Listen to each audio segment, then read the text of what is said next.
there, there, or there. Which one shall I use? They all sound the same. Hi, I'm Megan from Lexicool Tuition, and in today's video, I will be addressing homophones. So firstly, what is a homophone? So a homophone is a word with multiple meanings, but it sounds the same, yet has different spellings. So firstly, we will address the most commonly misused homophone, there. So T-H-E-R-E, it can be used as an adverb or a pronoun, and it literally means the place in which it is. So I always try to remember this because it's got the word here in it, H-E-R-E. So it makes it easier to remember. So here are some examples of using there.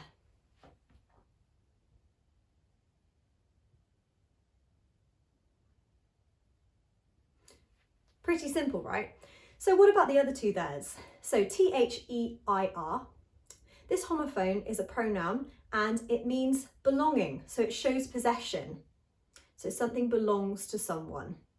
So I try to remember this homophone because it's got the letter I in it. So I think of it belonging to me.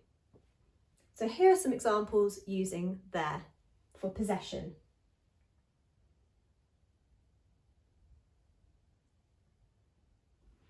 Okay, so what about the third there? So the final there has an apostrophe in it, therefore it is a contraction or an omission.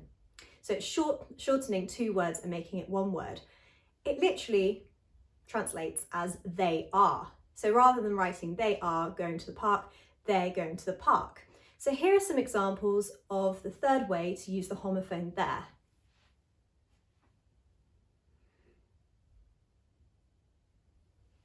Okay, so that is our homophone there concluded. It's to show possession, something belonging to someone, it is to show place, and it's also to say they are. Which is which? So this homophone, which, the first one is a pronoun when referring to things. So which one should you choose? Which way should I go? And that is with an H in it, a sneaky H. So here are some examples of using which with a sneaky H. Okay, so what about the other which? Which is that? So I kind of wish that I had a Halloween hat on, but I'm filming this not around Halloween, so unfortunately I don't have one, but that is exactly what it is. Which with a T in is the cackling evil witch that you tend to get at Halloween with the pointed hat. So here are some examples of our second which.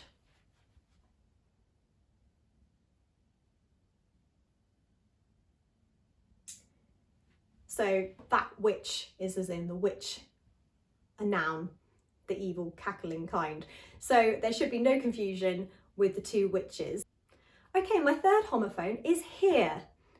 So here we go. The first here is an adverb to indicate location. So I am here.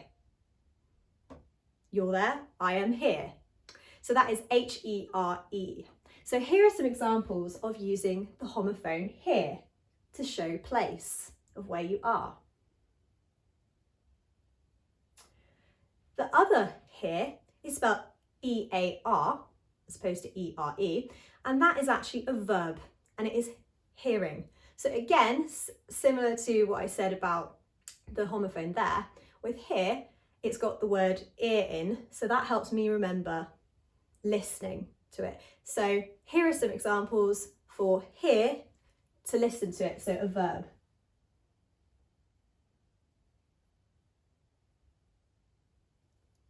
Okay, my next homophone is accept.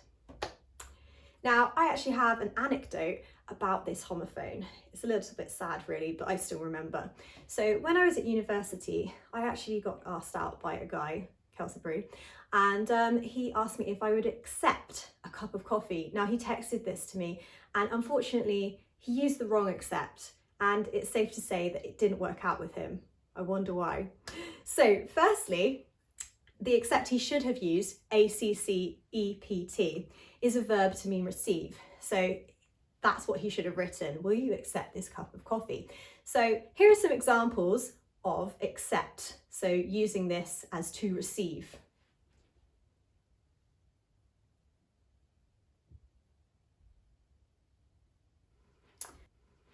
Okay, secondly, the homophone except should be EX, C-E-P-T. So this is a preposition and it means to exclude.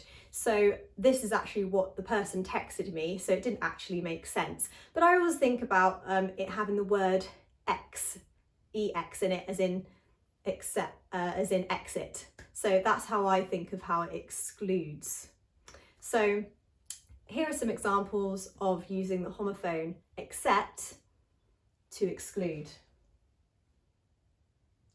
Not when you're asking someone out for coffee.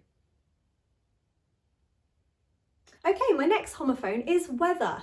So the first whether, W-H-E-T-H-E-R, that should be used as a conjunction. So whether or not you want to watch this video, for example. So here are some examples of using whether with the H in.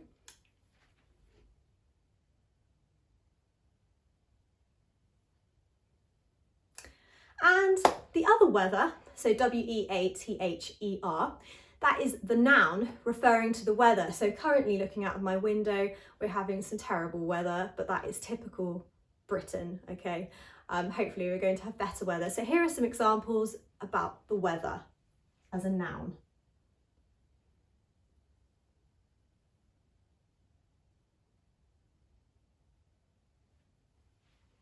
Okay, my next homophone is to. Now there are three ways in which you can spell to. This one I see a lot of errors with. So firstly, going to somewhere. So it's used as a preposition. So for example, going to the park. So here are some examples of to as in T-O.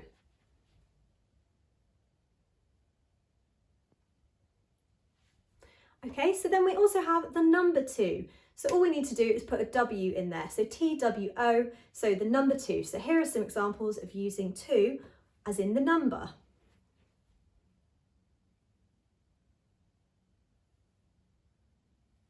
Okay, and then the third to, which can be a little bit confusing, is when it's used as an adverb. So this is when it has two O's, and this can mean when it exceeds something. So for example, it's too much, there are too many. But then this also has another meaning, as in as well. So I would like to go to the shop too. I also want to go to the shop. So it actually has two ways in which you can use it, so that can get a little bit confusing. I like to remember that because it's got two O's, it means as well. So I want to go as well, or too many, so too much of something. The extra O shows extra quantities. So here are some examples of using to, which is the most confusing one. But once you remember, it actually is quite simple. And I hope you agree too. Okay, my next homophone is actually in another video, so I won't dwell on it too much, but that is your. So I will just really quickly talk about this. So your with the apostrophe literally means you are, and then your without the apostrophe means to show belonging. So if you'd like to look at this one in more detail, please check out my apostrophes video.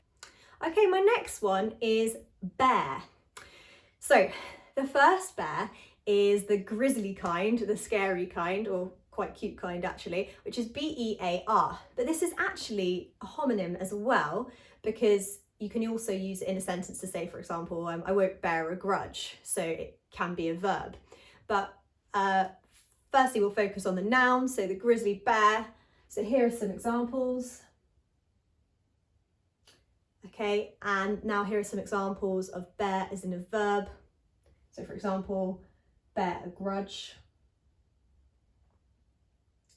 And actually, bear seems to have become quite a popular name, probably because of Bear Grylls. So in that case, it would be a capital letter to show that, and then that would be a proper noun. Okay, so the other bear, B-A-R-E, would be almost to say naked. So you could say the bare bones of an assignment. So it's very limited, or, you know, the person, the walls were bare, so there were no frames, no photos on it at all, or you could just say someone was bare, so essentially it does mean naked. So here are some examples of bear, B-A-R-E. Okay, my next homophone is break.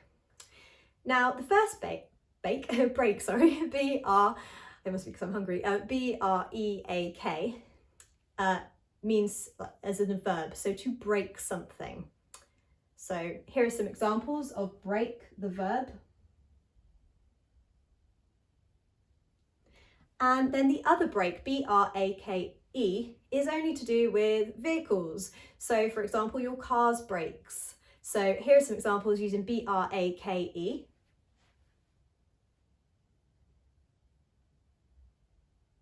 My final homophone on the list, I mean there are loads, but these are my picks, is the homophone allowed.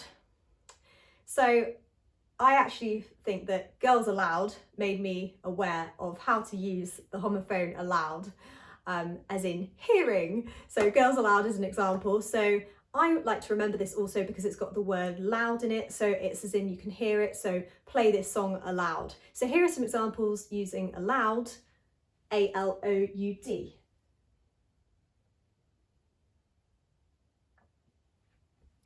What about the other allowed then? So that's A-L-L-O-W-E-D.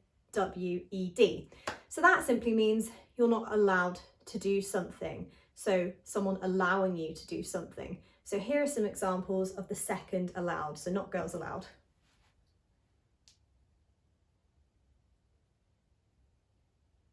Okay, so that concludes my list of most confusing and often misused homophones. If you liked this video, please subscribe, like, comment, whatever. If you would like any future videos, please feel free to let me know what you would like them to be on. And lastly, if you would like to book a tuition lesson with me, feel free to visit my website www.lexicooltuition.com or email me lexicooltuition@gmail.com. Thank you.